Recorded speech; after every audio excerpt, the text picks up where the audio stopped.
Is who specialize in Muskoka. Yeah, so, well, I find it difficult, so, yeah. Right, because people just don't want to have to pay for it. Yeah, I'm at about 70,000 kilometers. I've only had this car since July, so just over a year. Wow. Well, then there has to be some way that you can tie that fee into your actual service, you know?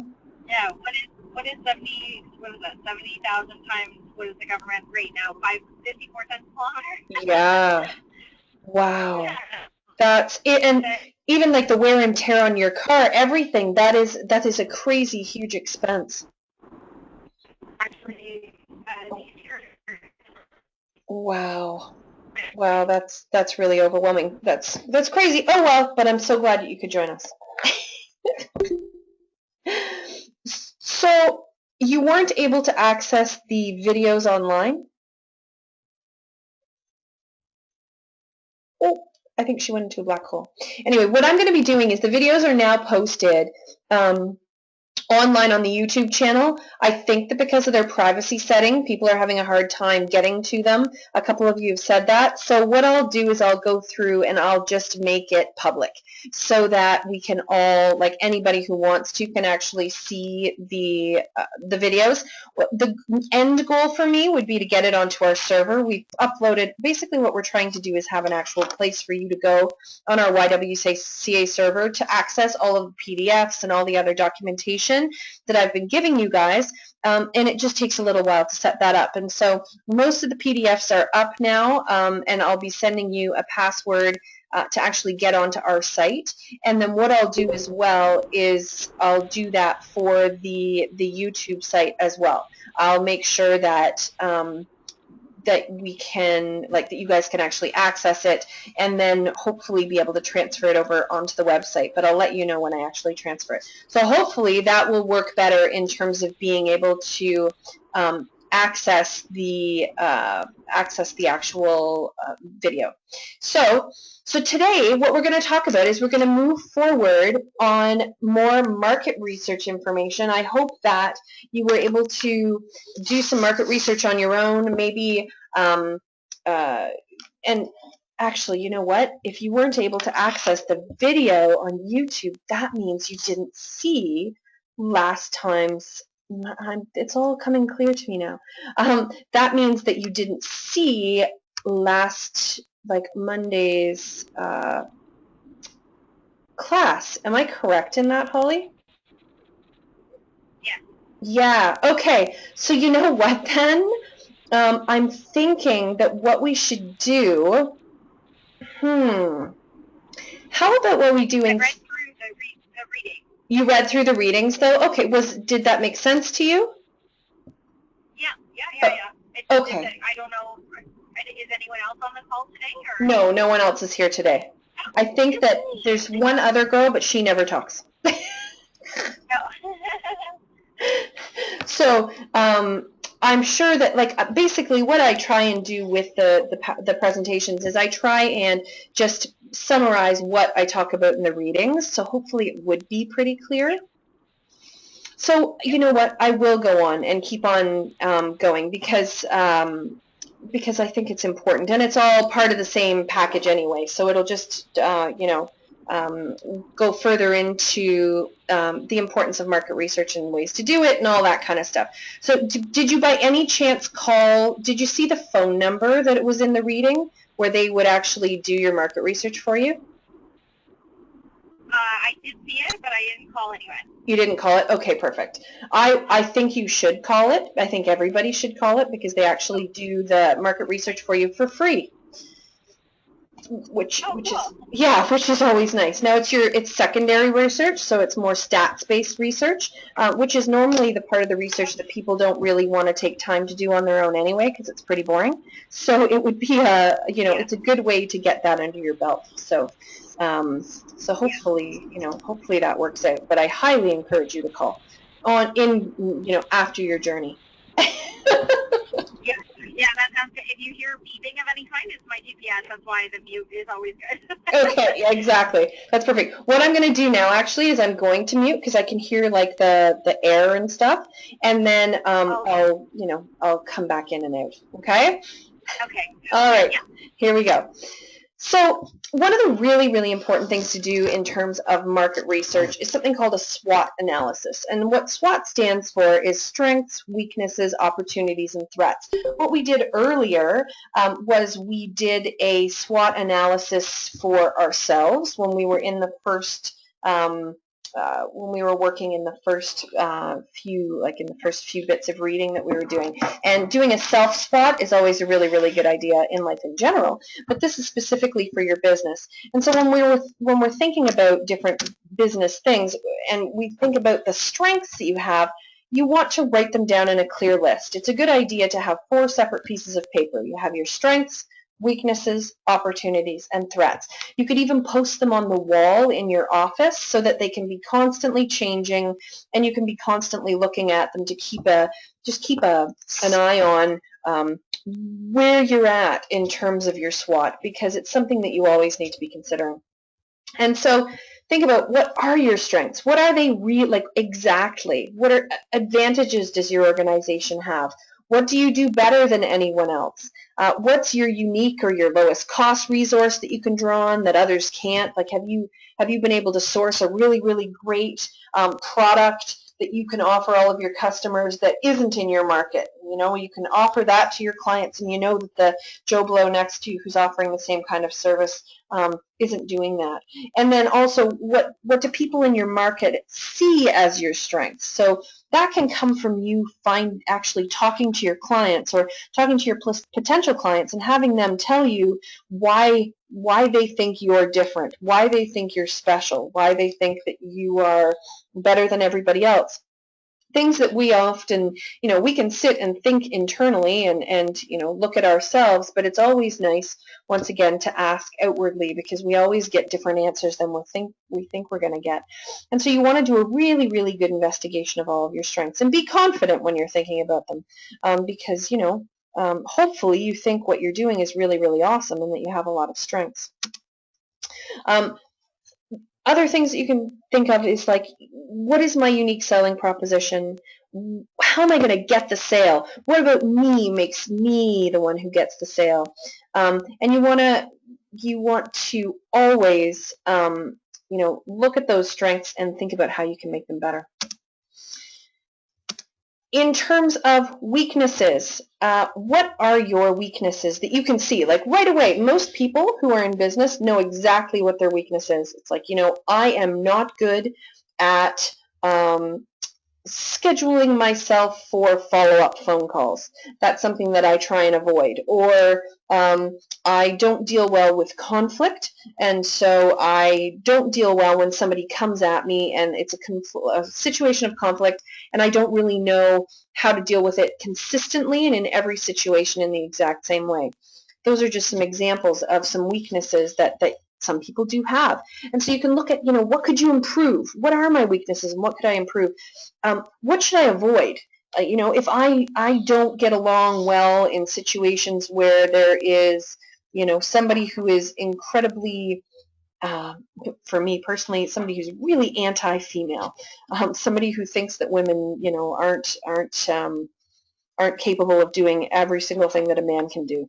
And I don't do very well in those situations, or in situations where there's hate, or, and those are situations that I know that in order to conduct my business appropriately and maintain a rational and clear head, I need to be avoiding those situations and not choosing those people as my clients. I consider that a weakness, and it is a terrible weakness, because it means that I'm limiting myself and limiting my learning. And so where I could improve in that is maybe take some different kinds of communications courses and learn how to deal with situations of conflict, specifically deal with things that I don't like.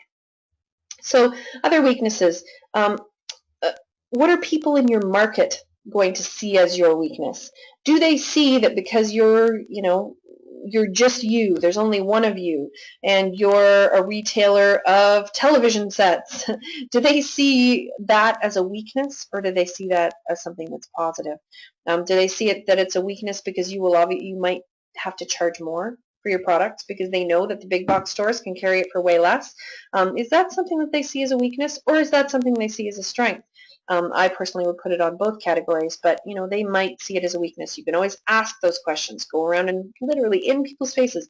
Do you consider this a weakness? What do you see as my weakness? It's a great way to get constructive feedback. What factors make you lose sales? What things do you know through experience or that is setting you up to have you lose sales? Maybe you don't know specific parts of your product very well. It's interesting. There was a website that was trying to make me buy advertising for my company.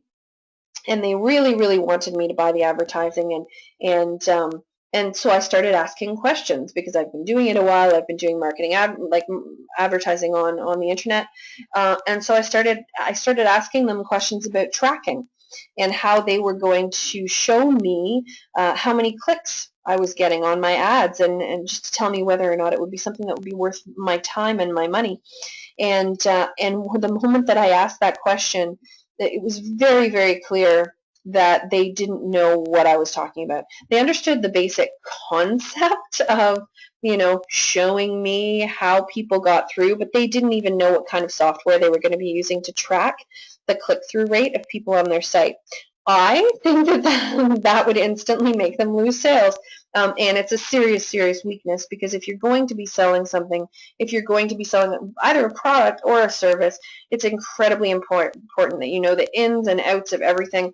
One of the brilliant things about really great salesmen is that, salesmen always know all of the answers to every single question that you could possibly ask, because that's what they train for. They train so that they know the answer to every single question. And so, in order to create a situation where you have a strength, there is no sale that I am going to lose without them, without something happening that's just a matter of their opinion. But really, you can hone that craft and get it to the point where you can answer any question that anybody has with the best answer possible. But unless you identify that as a weakness, you won't know that you need to work on it. And so you want to think about weaknesses from an internal and external basis. So you want to see, do other people seem to perceive things as a weakness? Like, are they looking in at my company and seeing it as a weakness?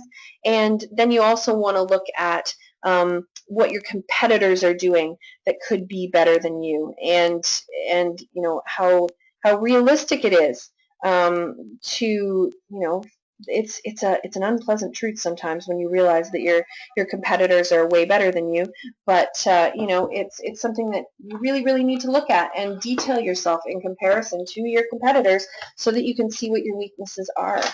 Super, super important. So what are your opportunities now? So we've got strengths, weaknesses, opportunities, and threats. What are your opportunities? Well, the first thing you have to do in terms of opportunities is you need to consider what opportunities you can spot.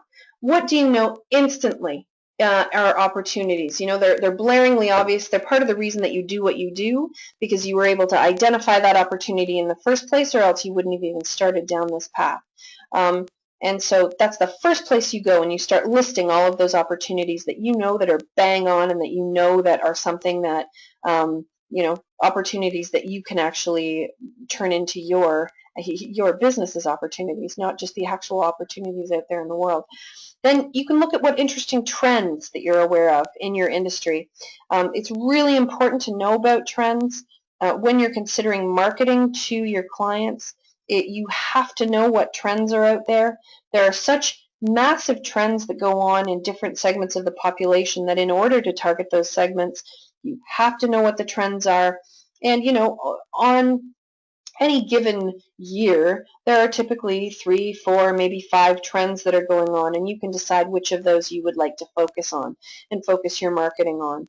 And if those trends are actually opportunities for you, which is the kind of trend that you want to actually follow. And useful opportunities come from things like changes in technology in the markets on both broad and narrow scales, and changes in government policy related to your field. A lot of people's work is affected directly by government policy. Changes in social patterns, population profiles, lifestyle changes, so on and so forth. And then local events that are going on. If there's local events that are going on in your area and it's it's a good opportunity to show your wares and be there and be part of those local events. Those are definitely opportunities. Up here, specifically in Muskoka, there are so many events where like large quantities of tourists come out to, and it's happening now in the summer and in the winter. And so, the events are endless, really. And then if you start to travel outside of Muskoka and you go to the Barrie area, or you try and hit the Toronto market, I mean, there's always something going on in Toronto that would be meeting your requirements for any business under the sun, because there's always something going on really, really close to Muskoka that you could always try and be part of. And a useful approach to use when you're looking at your opportunities is to look at your strengths and ask yourself whether these open up any opportunities. Like, what is my strength? Does that open up an opportunity? Hopefully you'll be able to see right away that it does. And then alternatively, you can look at your weaknesses and ask yourself whether you could open up opportunities by eliminating them. Because sometimes we have the silliest little weaknesses.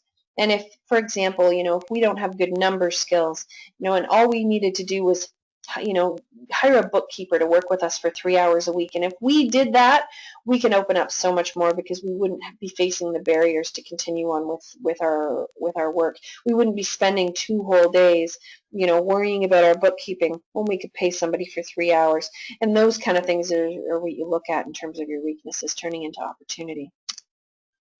Then we get to T, your threats. What are your threats? Now, threats can be numerous and vast. Threats can be all sorts of different things. You need to look at what kind of obstacles you face. Are you in a situation where in your life it's going to be incredibly hard to move forward and make as many client meetings as you're supposed to? Do you not have a car? That's very, very common. Do you not have a vehicle, and so you can't make it to where you need to? Do you have very limited funds? And so, your competitors, they have access to more money than you do, and so funds are going to limit your ability to succeed. And then you can look at what your competitors are doing. What are they doing? Are they innovating? Innovation is one of the main most important things to creating a successful, thriving business. And if you're looking around and seeing all of your competitors innovating, but you yourself aren't considering innovating, and you're going to be staying where everybody used to be, that's going to be a threat to your business, because nobody, in most situations these days, people want what is new and what is fresh. People love that kind of stuff, and so if your competitors are innovating, then it's definitely something that you want to be doing. Are your quality standards or the specifications for your job or your products or your service, are they changing? In the past, could it have been, I think about lawyers, and a lot of people don't think about lawyers as small businesses, but they really are, unless they're in the huge, gigantic Bay Street firms with hundreds of lawyers. But if you're looking at smaller firms of, say, 2 or 3 lawyers, they have to advertise, they have location issues, they have to hire staff, they have all sorts of requirements, and it really is, it's a small business. And the interesting thing, though now, if you're driving along the road, especially Toronto is a good example of this, you'll see signs up at the side of the road that say, divorce for $600, or, selling your house, all of your home documents and everything done for the legal aspects of your home sale for, $499. There's these crazy economies of scale where there's people, they're normally legal clerks, who are doing the work of lawyers and pumping out things for much cheaper than an actual lawyer in a firm could ever do it. And a lot of people assume that law is law, and that they're if they get their legal work done by for $499, it's going to be the same quality as it would be if you had to pay $1,200, because that's about the standard price of a home transfer. And it's not true. And so is a threat to their business, the fact that people are going to start thinking that it should only be $499 and that's the way it should be, when in actual fact the quality of legal research and legal work that is required for a home transfer is actually quite high. And so you'll end up having to prove the fact that the quality of your work is much a higher standard than it is in those quickie $499 situations, which that's a threat. Having to prove to someone why you need to be paid as much as you need to that can be a very uncomfortable situation, and so it's something that you need to look at. Is changing technology threatening your position?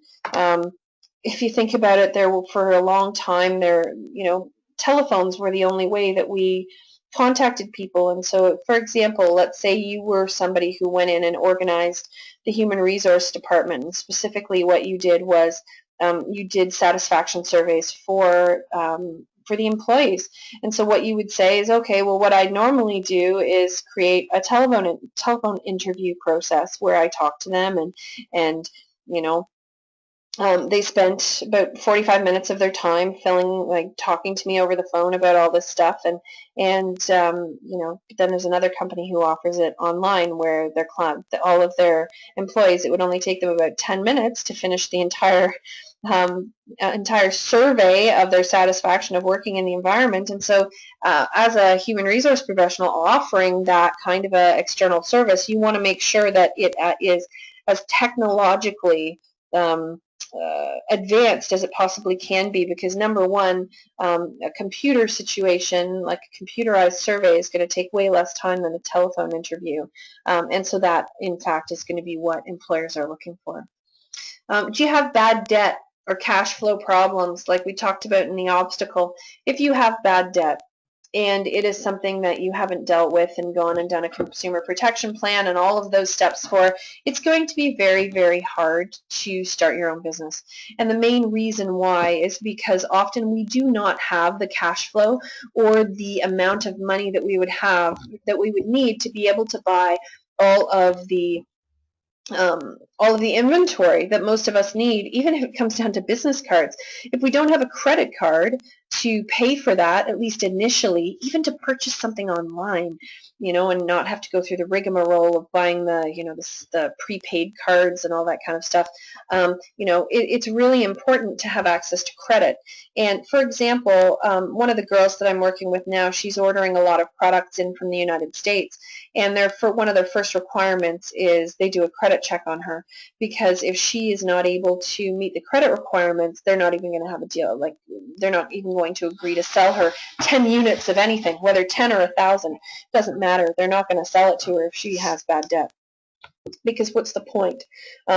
If in the situation with this girl, if she had bad debt and the company would go through the whole process of setting her up as a new retailer of their items, that costs money. And every single hour that they spend setting her up and filling out the paperwork and sending the faxes and sending her a catalog and all that kind of stuff, they're paying an employee to do that. And so if in the end her credit falls through, why are they going to spend that money?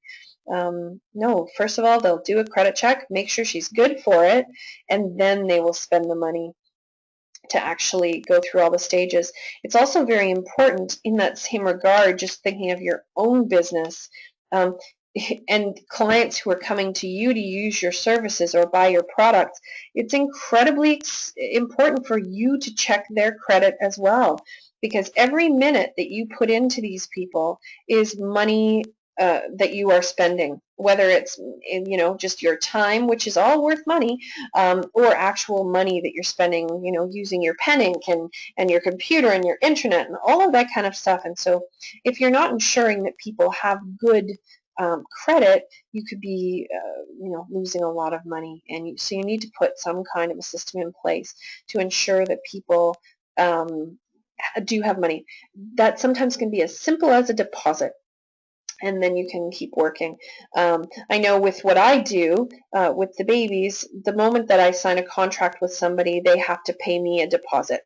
And the reason why they have to pay me a deposit is that sometimes I'm working with these people over 4 months before the babies are due. And if I didn't charge them, and let's say, for example, at the end of the 4th month, something happened and my client went into labor incredibly quickly and had her baby.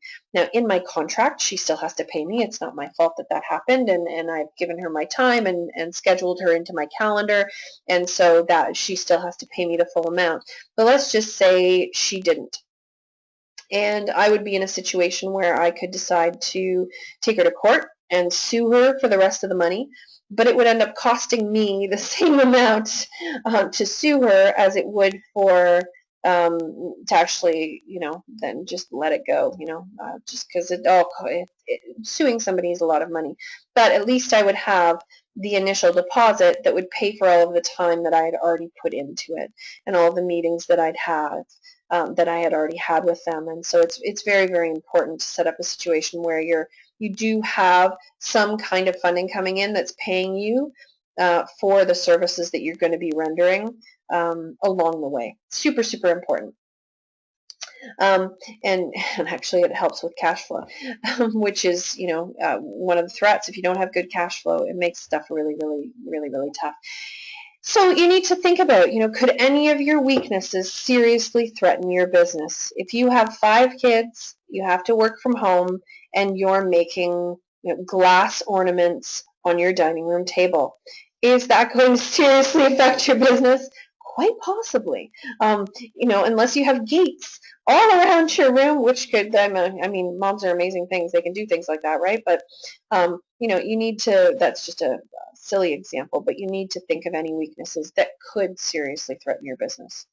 And so what you'll have are these 4 pieces of paper with your strengths, weaknesses, opportunities, and threats.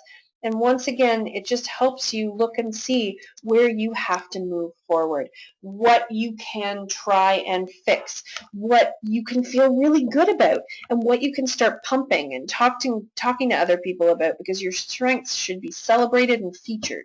And then, then your threats can be challenges. They've become your new challenge, and you can turn those threats into opportunity. And it's really, really important to, to write those all down so that you know what you're dealing with. So I want you to do that. Do your SWOT analysis. You've got time now because you'll have a whole weekend until we meet again on Monday. And so give it a shot and fill out the different categories, and hopefully you'll see how beneficial that is. It's also really good to get somebody to help you with that, because sometimes, once again, we're not good at seeing ourselves. We're good at seeing others, and the whole the shoemaker's kids go shoeless, and so sometimes it does help to sit down with somebody that you trust, who's part of your team, who's part of your support team, who's going to work with you and support you all the way through, to actually, go over it with you and see if you're being realistic and if what you're saying makes any sense. So, switching gears, we're now going to move on to Module 7, which is choosing a business structure.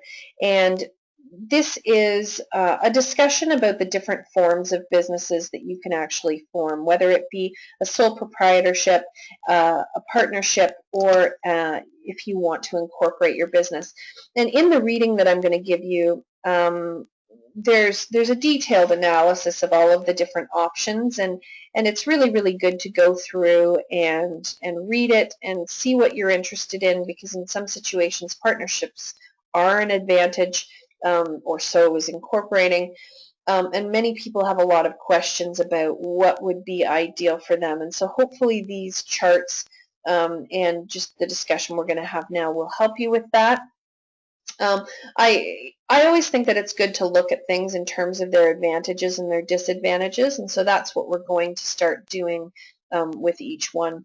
And so we're going to start with a sole proprietorship, and a sole proprietorship is when it's just you. You are the business owner. and there's no one else working with you. And so when we're talking about the advantages of a sole proprietorship, we are talking about you being personally responsible for all aspects of the business. The proprietor owns all of the business assets personally. So when you go out and you buy a projector that you're going to have for presentations, that is your asset. It's yours personally. You can do whatever you want with it. You can take it home and put it in your closet and use it to show movies. It doesn't really matter. And nobody is going to hold you accountable for that because all of the business assets are yours personally. As a sole proprietor, you are self-employed. You're not an employee of a business. With that comes autonomous decision making. You're the one who, like, the buck stops with you. You are the one who makes all of the decisions about your business, and that's legally what people expect. It's also relatively easy and inexpensive to set up and maintain a sole proprietorship because you really don't have to do a lot. You can register your business name. And that can be a good idea if you're not using your own name as your business. You can register that, but it's dirt cheap to do that. It's 60 some odd dollars. Excuse me. Oh, sorry, I just put sneezing. And the really cool part about it is that when you're self-employed, you do not need to file a business income tax return. It's just a simple personal income tax return that you file. That you can get if you buy a QuickTax or a TurboTax software. It will fill it out all for you. You can even do it online. There's no complicated no huge complicated separate tax return that needs to be filed. The other thing too is you can end the business at any time. If you all of a sudden one morning wake up and think, I'm not really interested in doing this anymore, it just ends. There's no complicated process to go to shut it down. Which is really nice as well sometimes. There's minimal working capital required because it's coming out of your pocket, and so unless you're doing something that's super expensive, you're not having to pay employees. You can normally do it all on your own. If you are going to do it if you do have to hire employees, they're independent contractors, which is different. And it's at least a lot easier to pay independent contractors, and so you might not need as much money because you can pay them after the job is done. The other thing that's cool is all of the profits go to the owner. They don't go to anybody else or your creditors, whoever you owe money to. And any losses that you incur can be deducted from other sources of your personal income. So, and that in turn lowers your overall taxable income and the amount of tax that can be paid. So a lot of people have businesses on the side. They have, part-time jobs, and then they run their business on the, as their other part-time job. And what that means is if you're making say, $28,000 a year in your part-time job, and then you have a loss. You actually, you've been running your business, excuse me, but you have a loss of $3,000. You're actually able to claim that against your income. Sorry. Excuse me, but yeah, you're able to claim that against your personal income, which makes a huge deal because what that can do is, not at 28,000, but if you're at a higher up income bracket, it can knock you down into another tax bracket, which can sometimes be absolutely brilliant. And for example, if you do start your business and you have just absolutely huge losses, there's actually different percentages. And it's very clear in all tax software and tax programming how much that is. You can keep and hold on to your losses and then use it against your personal income in the future if you end up closing up your business, which is really, really great. Some disadvantages of a sole proprietorship is unlimited liability. If your business and personal assets can't be covered, or like your debts or your losses or anything like that, you might have to declare personal bankruptcy if you can't cover it. It's not like it's a separate individual in the eyes of the law. It is you, and so there is unlimited liability. It's very important, and this is just the first example of why it's important, but it's so important for businesses to have commercial liability insurance. And the reason to have that commercial liability insurance is exactly this. It's so that you do not end up with unlimited liability and losing your house and losing your car and having to declare personal bankruptcy, because that's absolutely terrible. You shouldn't have to do that. If you've covered your butt and you have insurance to cover all of this if something goes down, then you're in much better shape and you're much less likely to lose your shirt, because you don't want to have to do that. In a sole proprietorship, there's no ability to split income with family members through the distribution of profits, or what they call dividends. In an incorporated business, you're able to put all of your money into that incorporation, into the corporation, and that corporation holds on to the money until you pay it out. And you're allowed to pay it out to whoever you want to. And you actually take an income. It's like the corporation is paying you, and you can pay your mom, you can pay your uncle, you can pay your dog. It really doesn't, well, you can't pay your dog. Actually, I wonder if you can pay your dog. That'd be a good question to ask. But you can pay whoever you want. And that's a way to split the income so that you can end up in lower tax brackets. You're not allowed to pay your children if there's not something that they actually can do for you. Like if you're paying your mother because she comes and cleans your house so that, you can go to work or something like that, then you can pay her for that. But, a 3-year-old child, I guess you could pay them for inspiration, but they actually aren't able to do anything functional. So I'm just talking in terms of a corporation. But with a sole proprietorship, you can't split income amongst the family members. And then the ownership of the business can't be transferred unless the business assets are sold. And so what that means is that unless you actually sell the physical assets that your business owns, there's really nothing to transfer. The business name is something that they could pay you for, but it can't really be transferred unless all of the entire contents of the business are transferred. And the cool thing is that the business ends when the sole proprietor dies. So in terms of worrying about a succession plan for your business, which is something that's very important, but if you just want to let it fizzle and go away, the moment that you die, the business is done anyway. A disadvantage to a sole proprietorship is that it can be difficult to raise capital, like get money to get your business going, because a lot of banks don't want to lend money to people who have nothing. And when it's a corporation, and there's insurance and everything like that, banks know that they'll be able to go after the corporation.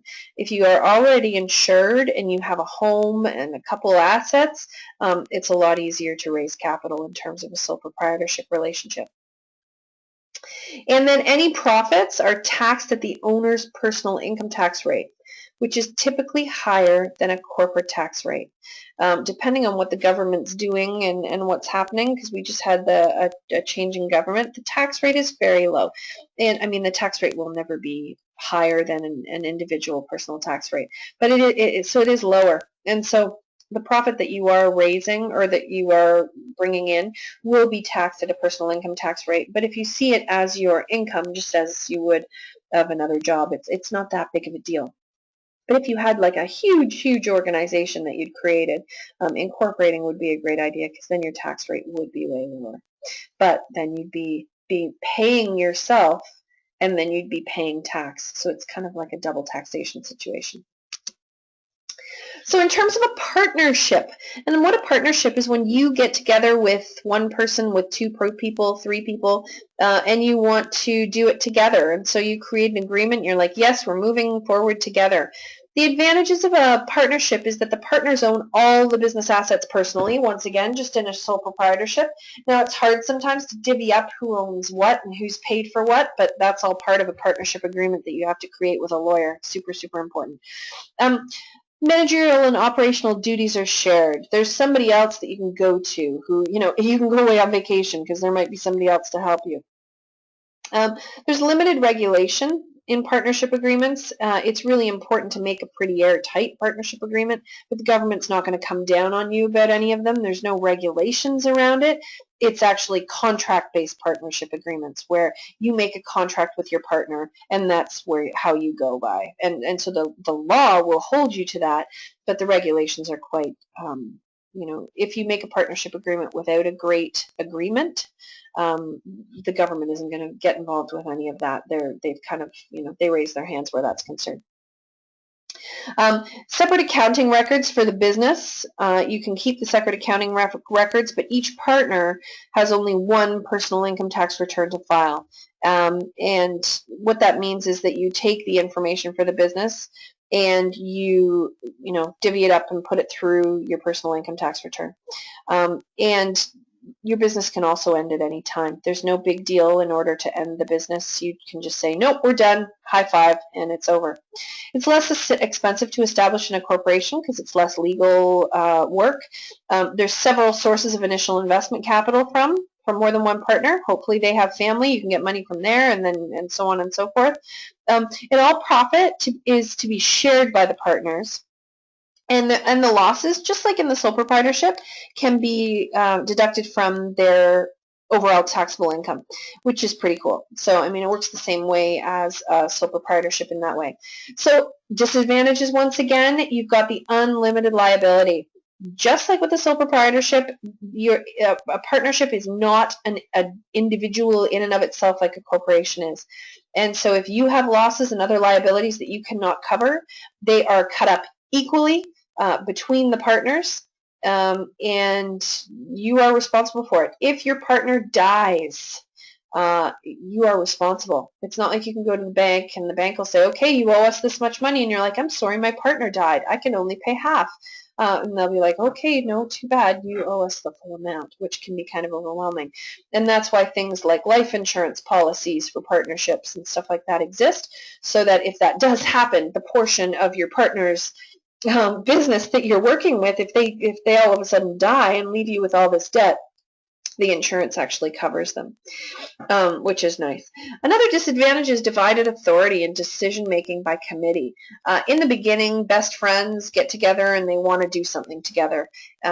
Business is very stressful. Working together is very stressful, and you've maybe never done that before with your partner. And then all of a sudden fights start and you have to make decisions by committee about everything in your business, and this can definitely be a disadvantage because it's hard to find a really compatible partner. And the other thing too, in terms of a compatible partner, I don't know if people know this about partnership, but if your partner in your partnership company goes out and buys a gigantic tractor and you sell glass widgets, but your partner goes out and buys a tractor on the account, the business account, and then dies. And you didn't know anything about it. You are legally responsible for that tractor, and because they can legally bind you without any approval. And that's a bit of a risk when you're thinking about a partnership, because being bound to something and having to pay for it is crazy, and especially when it's something like a tractor, when you don't need it at all, unless you need a tractor. But in this example, obviously you would never need a tractor, and so you will experience a loss because of that. Another disadvantage is ownership generally can't be transferred. Like, you can't decide, oh, I'm just going to sell my part of the business to Phil here because I don't want to be involved anymore. What you end up having to do is you both have to sell. You have to evaluate the whole business, the value of the business, and you actually have to buy whoever Phil is, he has to buy you out of your part of the business. You can't just transfer it because it's just another way to protect your partner. Because all of a sudden, if your partner comes up to you and says, oh, by the way, I'm gone and I'm giving it to Frank, and you don't even know who Frank is, it's just little ways to protect and give your partner the opportunity to get out or do whatever they need to do to make it still go. The business ends once again when the partners die. So if if your partner dies and you're still alive, it can keep on going until you die.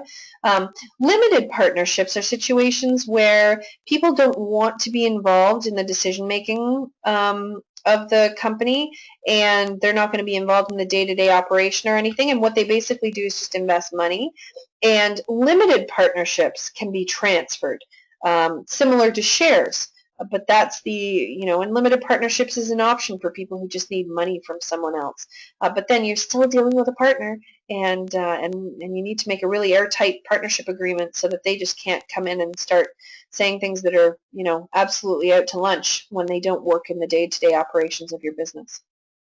A partnership can be more expensive to establish than a sole proprietorship because of the partnership agreement, because you need to spend time creating an agreement that's between more than one person, which means typically that, two lawyers should be involved, et cetera, et cetera.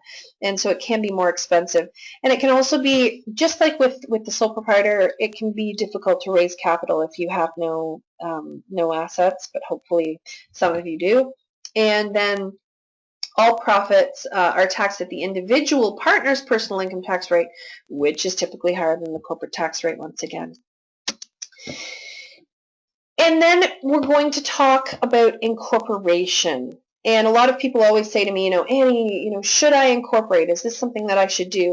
For a little guy who doesn't know if they're going to be moving forward in their business, and if they don't know that there's a steady progression and this is what they're going to be doing forever, incorporating isn't necessarily something that you have to do right off the bat. You can incorporate at any point.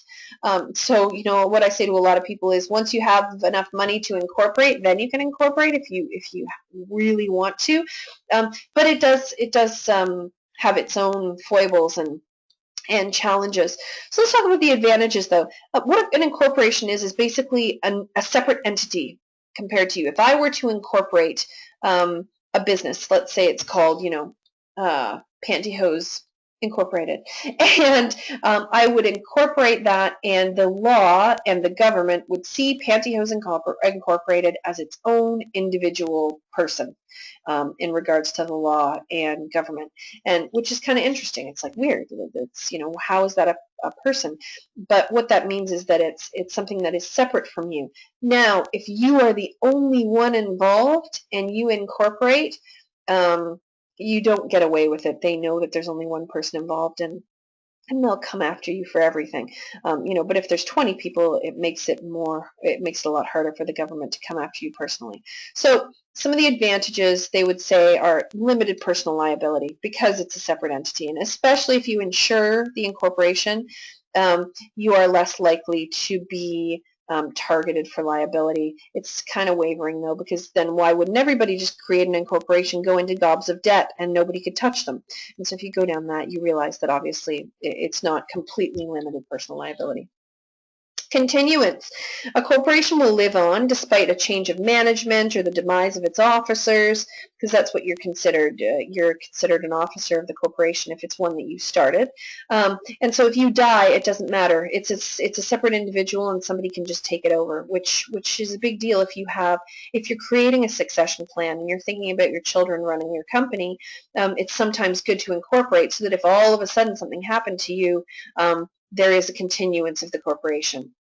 Shares can be issued with a corporation to raise equity capital for expanding or doing whatever you want to do. And what shares are just portions of your company that you're selling so that you can make some money. And you can't do that unless you incorporate. And shares are, not a lot of people that are taking this course are looking into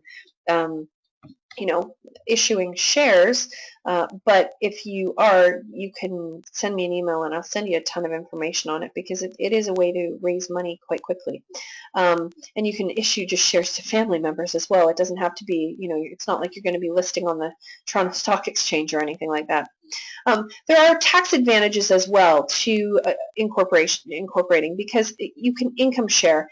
And so if you're making $100,000, you can split that with your husband or your partner or your sister, whoever, so that you'll both be only making 50 or only taking out 20, whatever it is, so that you can defer the taxes. And there's a lot more tax credits with corporations, and there's capital gain exemptions on the sale of your business.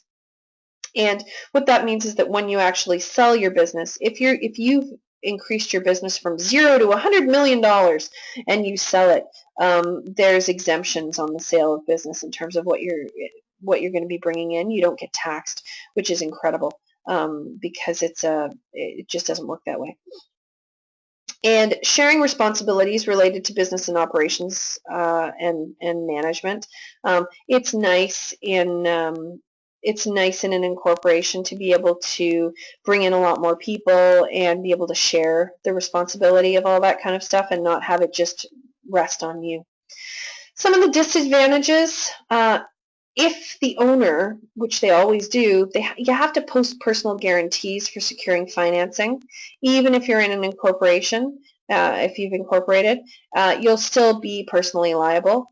And also, if you do have shareholders, like if you've issued shares to members of your family, the shareholders may actually be legally responsible for liabilities in certain circumstances.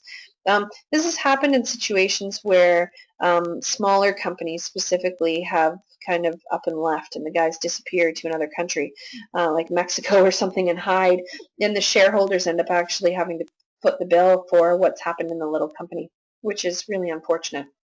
The administrative paperwork required to end a corporation is a lot more than it is to, like, all you have to do is say I'm done in a sole proprietorship and a partnership. But there's a lot more paperwork to do when you're trying to end a corporation. You get rid of the ownership of the corporation by selling shares of your corporation, so that even that is more complicated. You're not eligible for any personal tax credits. And there's often some trapped losses because you can't claim the loss. Even if it's your corporation and it's basically just you as a sole proprietor, but you've incorporated your business, if your corporation loses, you're not able to claim that against your income, which ends up being considered a trapped loss. And there's also a potential for double taxation, which is what I talked about before. You've got your corporation and you're paying yourself, so you're being paid at a personal tax rate, and then your actual corporation is also being taxed. So you're being kind of hit twice.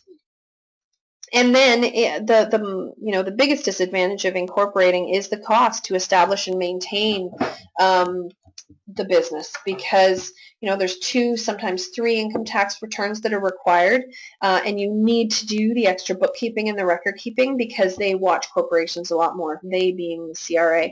And it's really, really important to make sure that all of your ducks are in order and that everything's being done properly. So in your reading, there's a chart that basically goes through the different characteristics of all of the different ones, and I want you to take a look at them. And then at the end of the reading that I'm sending you, there's actually a chart, and it says, what ones would you be most comfortable with? And it just lets you go through and determine what your risk level is and what you think is more something that you would be interested in doing, whether you're more interested in a sole proprietorship or incorporating, or if you do have partners, if you're more comfortable doing a general partnership agreement or a limited partnership agreement, because they really do, it's kind of interesting how when you look at them and you think about the risk and you think about trust and all of that kind of stuff, they're really, really important decisions to make. But just remember that if you are starting off with a sole proprietorship, you can always incorporate. Like, it's not something that if you don't do it in the first however many months, it can never happen. There's always the opportunity to incorporate, so you don't have to feel like you missed out. It's very hard to go from incorporation status back to a sole proprietorship, because you have to, do all the things that I was telling you about, like sell the shares and everything, and then you won't be flagged by the government, but they'll wonder why the corporation has ended and it's turned back into a sole proprietorship. And so it's something to always consider and to think about. So try and figure out which business form is for you. Okay, and then after you go through all of that, I'm going to be sending you something called a location checklist. And now a lot of us aren't in a position to be getting a location. We might be, service providers that work out of our house, or the location isn't as big of a deal. I'm working with some people, right, like some ladies right now who are starting a bakery, and for them, they actually, we're trying to figure out right now whether a storefront is a good idea or whether it's something that should be more, them working in their own industrial kitchen, and then they'll be selling their wares through retailers. And so the location checklist that I'm sending you, it basically puts you through a bunch of things to think about when choosing whether or not to choose a location, and then when you are choosing a location, what you want to make sure to consider. And it's, it's one of those things that a lot of people, they just, they're walking down the street and they're like, oh man, that would be perfect. I want to choose that location because everybody can see it. And they don't think about, how much it's going to cost, whether it's actually realistic, whether it's something that they should even be doing for their business. And so going through the location checklist is something that's very helpful. And yeah, I highly, highly suggest it. So in terms of homework, because we are, you weren't able to access the market research information, the actual webinar that I posted, I want you to go back and watch that. I want you to complete all of the homework from the end of this, like the location check work, etc., and try and do as much marketing research still as you possibly can. If you're able to phone the phone number, the Canadian Business Ontario, I believe it's called, phone number, please do, and get them started on your market research. Yeah, and then you'll be able to know whether it's coming easily, whether you need help with some of it, and then you can just email me and I will send you all the resources that you might need for that. So are there any questions? I don't know. There, I can hear you now. Sorry. I have a question. Just with I'm sole proprietor, but is there anything that would force my hand to change to incorporate? I remember hearing something about once you're making $30,000 that you need to incorporate. The only consideration in terms of the $30,000 mark is in terms of HST. And you need to register for an HST number if you're making over $30,000. And then you need to charge your clients HST, collect HST, and then remit it to the government on, I believe, depending on how much you make, depends on how often you need to remit, whether it's once a year at your year end or whether it's quarterly, etc. And so in terms of incorporating, you do not have to incorporate at all. Okay. And then the other question I have is, I guess the government is starting to crack down on what is a subcontractor versus, or like a subcontractor independent contractor versus an employee. Yes, they are. So, yeah, we'll talk about that in 2 weeks from now. They're starting to crack down, but as long as you have a very clear contractor agreement with whoever you're subcontracting, and you're not asking, basically they can't be working full-time for you all the time, all year, and have it be considered a contractor, unless you're paying vacation time and lieu time and some sick time and all of that kind of stuff. And we'll go through all of those things, but if you're going to do it, there's no problem with having subcontractors as opposed to employees. You just have to do it right. Okay. Right? Yeah, just because the girls that we have work for us on a per wedding basis. Yes. And so they're showing up. Usually, it could be 4 weeks prior, but I have nothing to do with that 4 weeks. Like, they get handed a client, and then they have to. They understand what they're supposed to do, but I guess that's where the line gets blurred. So I know in wedding planning specifically, I know that there are a lot of independent contractors that work for other wedding planners, but I guess the onus is then also on those people to be paying into their own sort of, if they're receiving income, that they're also claiming that income. Exactly. 100%. And you are not, as an employer of a contractor, you aren't able to control whether they're claiming that or not. All you can do is in good faith, keep records of how much you've paid them and be as upfront with them about the fact that they are contractors, and then report it however you need to in terms of, in your personal business documents that you keep. You keep each of their names down, you keep how much you've paid them, the time, like the dates and everything like that. And as long as you have that, when the government comes back to you, they're not going to be going after you. They're only going after It's also them. not, I don't want them going after my girls either, right? It's just, like, we always, like, I treat, if I could employ them year round, I would, but that's actually, they wouldn't even take the job because it's not what they like. They want to do it on the side, right? So, Exactly. yeah, okay. So that's, I know that's a question that I need to take on. So I'm meeting actually someone today at noon to take on almost an admin role. And so that's where I think the lines are going to get blurred. She would be doing almost like a virtual assistant position from home. Right.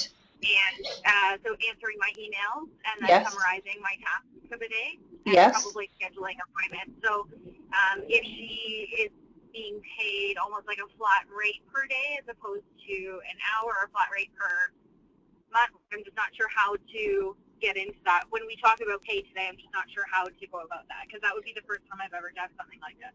Okay, you know what I can do? Let me send you some information after this ends. I've got actually some good info about that. And so I will send that to you. And then what I'll do is I'll talk to a couple people who I know who do exactly what you, not exact, they're not wedding planning, but who do exactly what you do, just to make sure that I'm exactly clear on how it all works, and then I'll get back to you with information about that too. Okay, that'd be wonderful. Thank you so much. Oh, you're welcome. Right, no, it's no problem. So you said that I should be able to go on to the YouTube channel now and access the webinars? What I have to do is go onto the YouTube channel and make it all public. So I'll do that first, and so that'll take me like 5 minutes, and then you'll be able to access them whenever you want. Oh, that's wonderful. Thank you so much. I intend on doing that today, hopefully before I meet her. So yeah, I'm in Perry Sound now, so I'm gonna. Nice. Go have fun. I'll see you on. So the next class then is Monday at 9:30, correct? Yes, it is. Okay. All right. Okay. Have a great weekend. Thank you so much, Annie. Okay, you're welcome. Bye-bye. Bye. And for everyone else, see how she just had a specific question, which is absolutely fantastic. If you have specific questions, please let me know. Drop me a line. I will send you all the information that I have. That's what I'm here for, and we will solve whatever small business problems that you have. So please just let me know, and we'll make it happen. So until Monday, have a wonderful weekend, and do your homework, and I will talk to you soon. Okay, bye.